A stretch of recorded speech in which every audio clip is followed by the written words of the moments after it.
Wala sa appetite, ha? Hindi daw mo. Hindi, di ba ilagay nyo na doon lang? Kasi muna, dyan.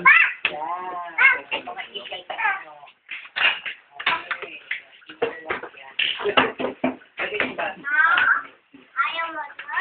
Wala pang appetite yan. Di ba talo ka ni kuya mo sa kain? Mahina, masakit ngipin, sakit ang ulo. Ay, wala pa plato. Butas mo ang plato. Gumawag yung mama Ubus ang ubus. Gumawag yung mama ni Luis sa hapon. Ay, bilang inubin. Marlon. Ano sa iyo inubin? Tubig daw.